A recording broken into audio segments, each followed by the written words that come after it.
Gaara had a maniacal grin on his face. You are weak, Uzumaki. You lack power.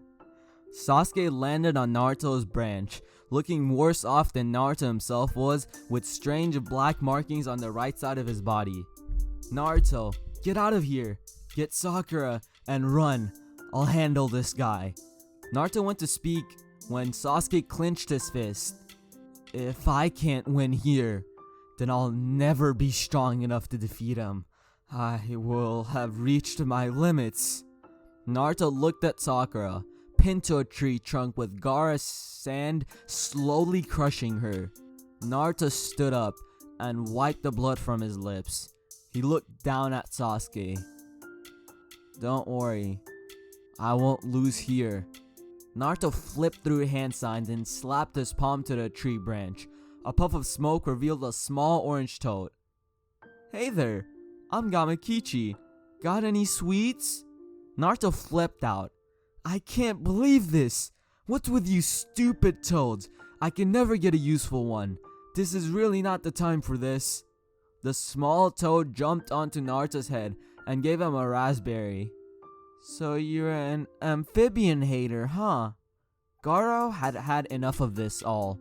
The time spent allowed him to fully turn into his mini Shikaku form. Suna, Shuriken! Naruto saw the spinning disc of sand coming his way and cradled Gamakichi with his body. Taking the hits, he flew back and hit another branch. Gamakichi looked at him in concern as Gaara crackled. You see, Uzumaki? Only when you fight for yourself can you truly be strong.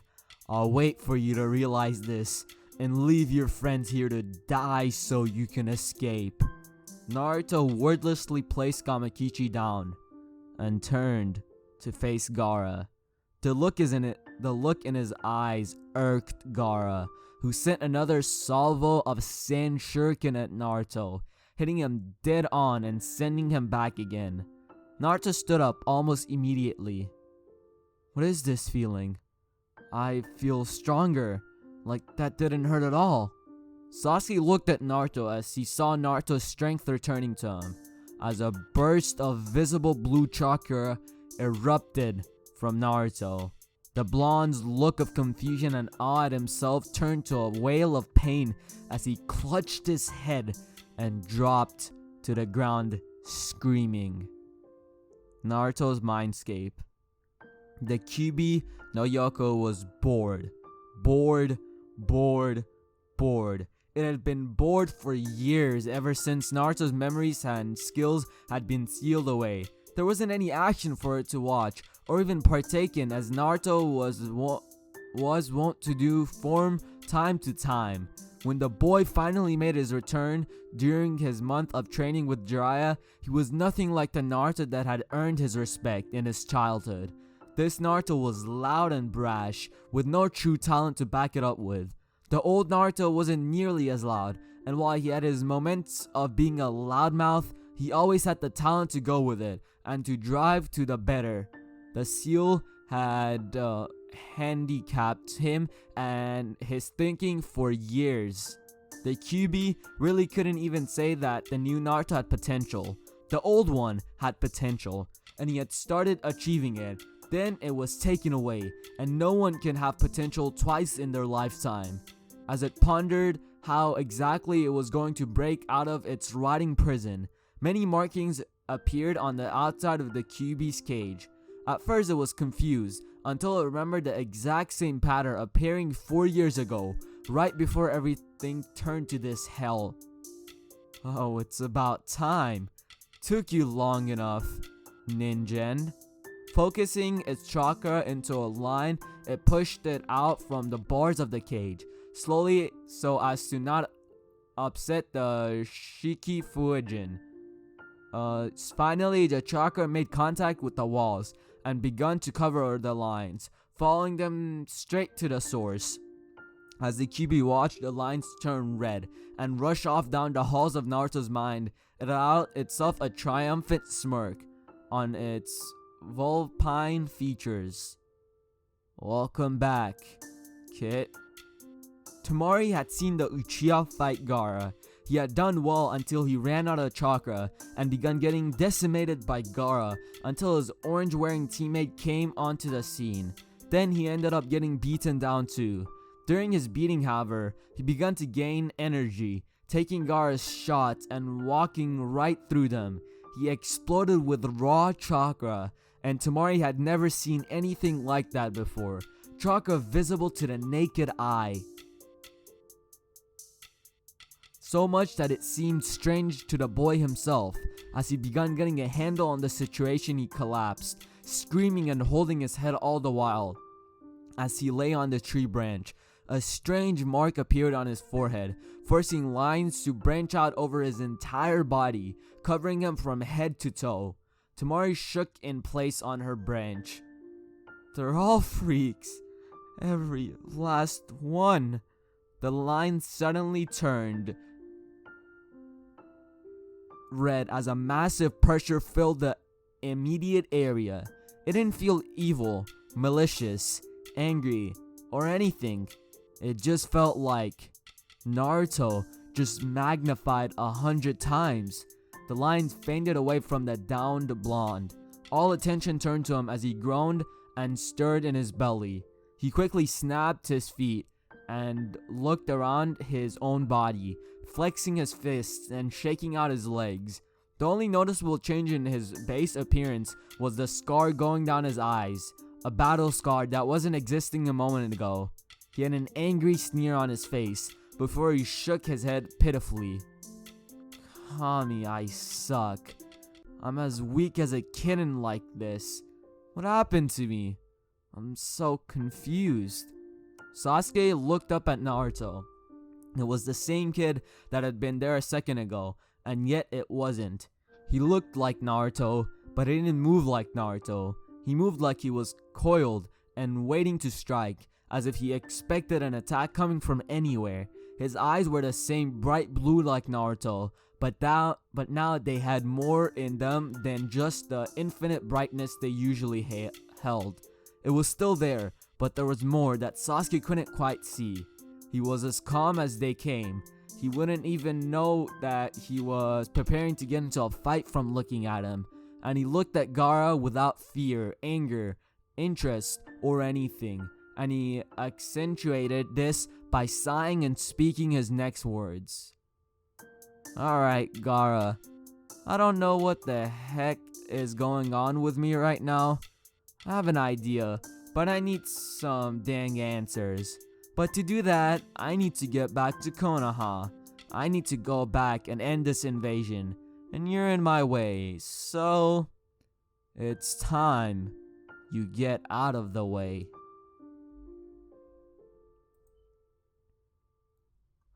Naruto's head was splitting. The rush of memories returning to him in that instance gave him the mother of all migraines, and the dueling memories of his time in Ne and the memories that he assured himself were implanted somehow weren't helping at all either. After hearing the confidence in Naruto's voice ring out in the forest, Sasuke spoke up. Naruto, what happened to you? What's going on? Naruto looked down at Sasuke within one eye and back up at Gaara. You know, I'm not entirely sure myself. Right now, I feel like crap, but compared to the way I've been feeling for the last 4 years, I feel amazing. It's hard to explain. He grunted. It's not important right now. I have to beat him, hustle back to Konoha, and find someone, like Danzo or something, that I can explain all of this to me. So here's what we're gonna do.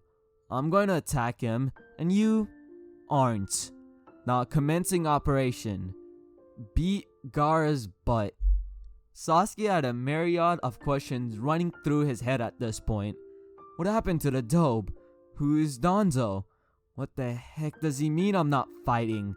Gaara heard his voice speaking to Sasuke the entire time and cackled Naruto across the trees. You aren't strong enough, Uzumaki. Leave them behind and run. Nothing has changed. You still don't fight for yourself. Gaara flung more sand shuriken at Naruto, who scoffed and grabbed Sasuke by the back of his collar and ducked and weaved out of the way of the projectiles. After he had gotten through them all, he dropped Sasuke back on the branch and scoffed. Pathetic. I'm slow as dirt. Did my muscle atrophy or something? I became a ninja anyway, which means I should be conditioned like a genin. I should have kept my speed at least. Gaara looked at Naruto, looking himself over after dodging with Sasuke. This angered him. It was like Naruto was ignoring his existence, just like everyone else. Just like everybody else. Don't ignore me! Gaara had mouths appearing all over his body as he took a deep breath and released it ahead. Futon, Mugen Saijin, Daitopa, Wind Release, Sandstorm Devastation. Gaara released a massive blast of air in a sandstorm in Naruto and Sasuke's direction, tearing off branches and cutting into the bark of the trees. As the wind died down, Gaara couldn't see Naruto or Sasuke. No sign of either. It's a shame. Gaara turned around to see Naruto standing behind him, right before Naruto's fist lifted him off the branch and sent him crashing to a lower level. Naruto crouched on the branch and watched Gaara try to stand. You had a defense that only the fastest could bypass, and only the strongest could breach. And what do? You cast it away for raw power when things get a little tough. Raw power can only overwhelm skill and fitness in extreme qualities. Naruto pointed at Sasuke, who was over by Sakura, Pakun, and Gamakichi. You beat him in this form because he was already burnt out when you transformed. He used Chidori's twice here. Once during your fight in the stadium, and I'm sure he tested it one time when he and Kakashi were late. If he had more shots, then you would have won. He smirked down at Gaara. I don't know what happened to me all of these years, but I'm not the kid that just had Kagebunshin flying all over the place anymore. I can beat you like that, but that wouldn't be very fun. After all, this time, I can finally fight like I used to. If only a little bit. I'm still not fast enough to avoid taking hits, but I can almost assure you that however hard you hit me, a feral grin came into Naruto's face. I'll hit you twice as hard. So let's see who can still stand up when this is all over. Naruto's hand moved unconsciously to his back before he pulled it down, clicking his teeth. Dang, that's right. I don't have a sword. What happened to me? These phantom urges to fight like I was trained to are going to get me killed if I don't get it together. Gaara stood with a growl. You aren't stronger than me. You fight for the Uchiha. You fight for the Pink Banshee. Fighting for others makes you weak. Naruto scoffed. That's the stupidest things I've ever heard.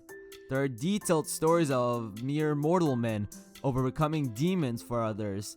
The Yonding Hokage overcame the Kyuubi no Yoko for his village. Or Chimaru fights for himself. You fight for yourself. And that's why you will both lose here today.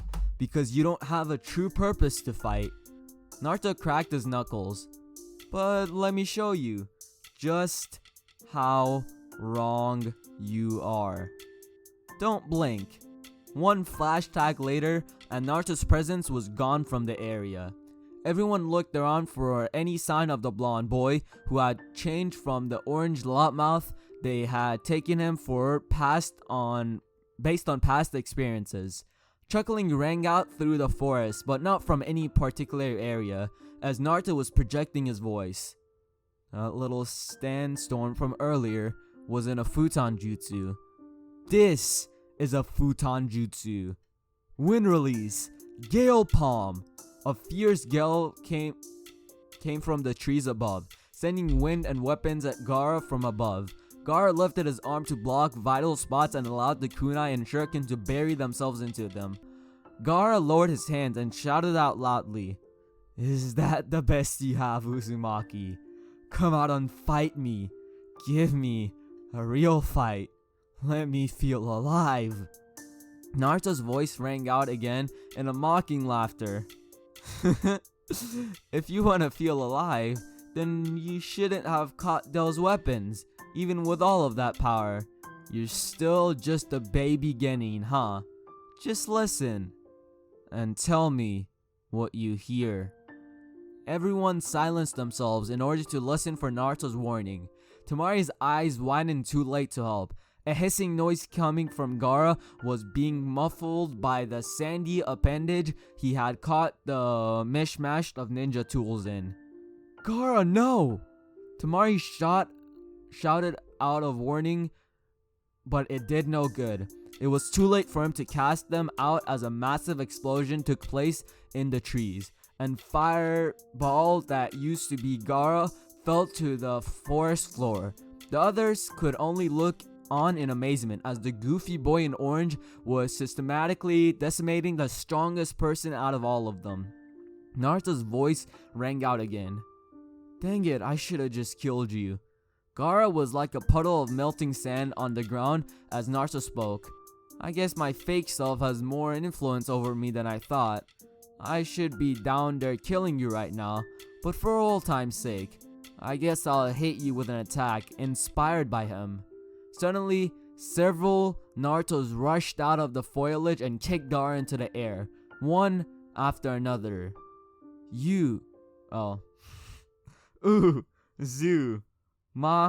Ki. As Gaara was struck, hanging in the air, a wave of orange revealed itself from the leaves above. Countless Kagebunshin from Naruto descended with their fists and feet cocked to strike.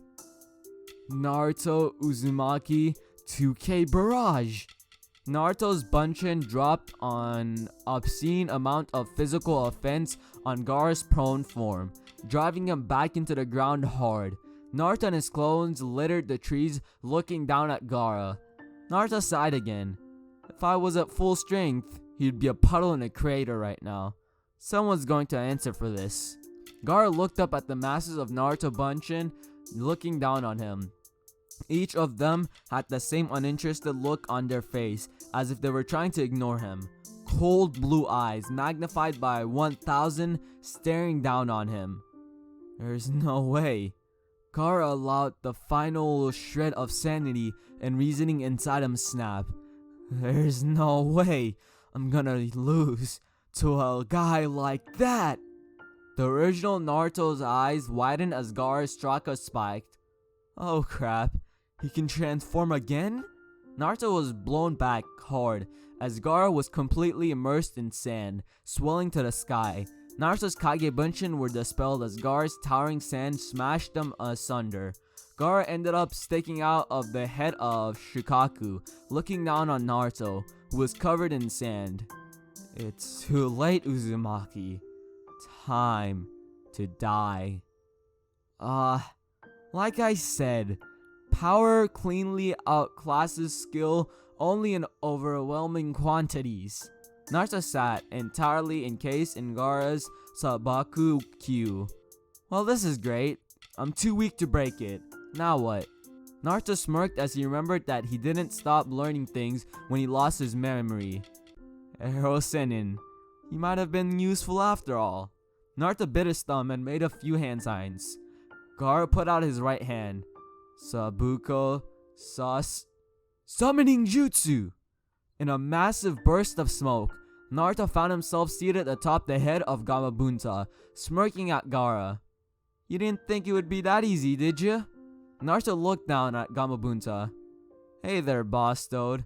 You wanna help me out and take this jerk down with me? He's a little too big for me to handle alone at this time. Gamabunta directed his gaze up at Naruto. Something feels different about this Gaki. Like he isn't as frantic and spastic as he was the last time I saw him. Gamabunta huffed out smoke from his pipe. Ichibi no Shikaku. No can do, kid. Why would I want to go out of my way to fight a guy like that? Naruto deadpanned at the giant toad.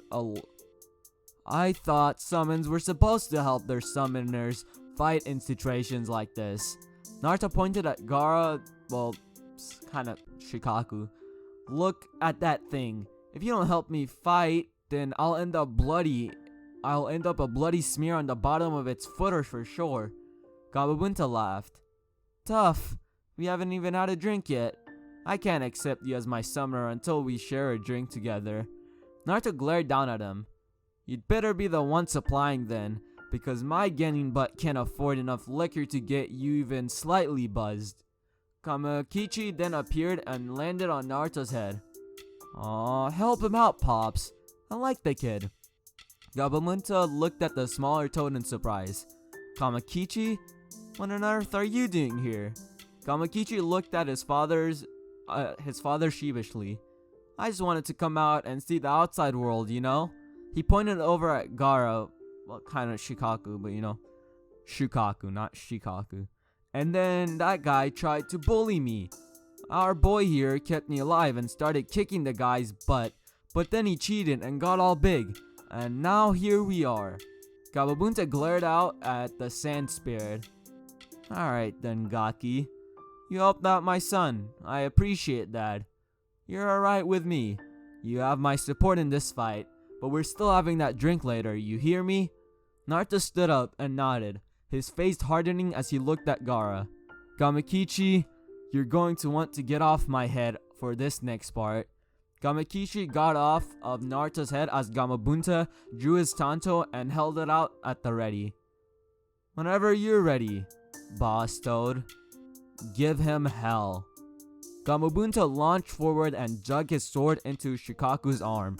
With one mighty heave, he lopped it off, dropping it uselessly onto the ground before he jumped back to his distance and stared at his opponent. Gamabunta huffed in exhaustion. That almost took everything I had, and all I took was an arm. Naruto smirked down at Gamabunta. Wow, and I thought I was out of shape. I've been out of full commission for 4 years. What's your excuse? Gamabunta eyed the boy. Watch it, Brad, or I'll squash you. The smile disappeared from Naruto's face as he looked back at their mutual foe. Kill me later. We still have a problem. Gaara looked at Naruto excitedly. Interesting, Uzumaki. I like this. This is a fantastic battle. Gaara brought his hands into the ram seal.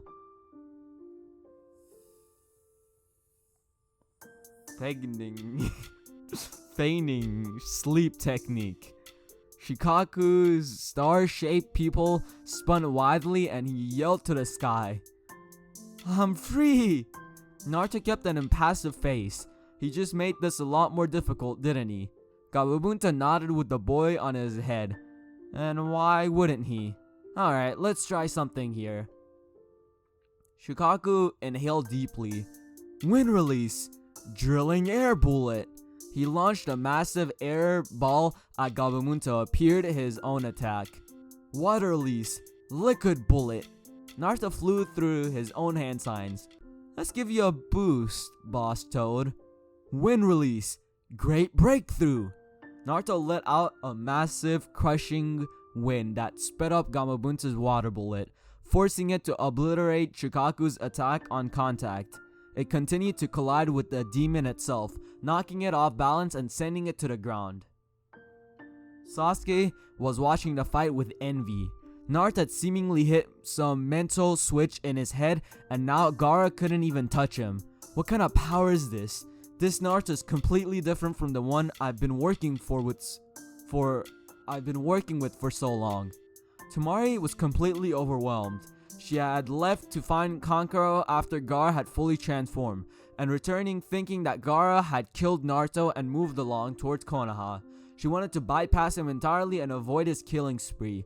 When she returned, she was shocked to see that Naruto was not only still fighting, not only forcing Gaara into full possession, he was winning? She and Kankuro had to check to make sure they weren't dreaming. This boy, he's at normal. How can he keep pace with Gaara? And that's where I'm gonna end it, guys. I hope you've all enjoyed, and I'll see you all in the next part. Smash that like button. Get this to 1,000 likes, okay? And have a great day. Bye. And today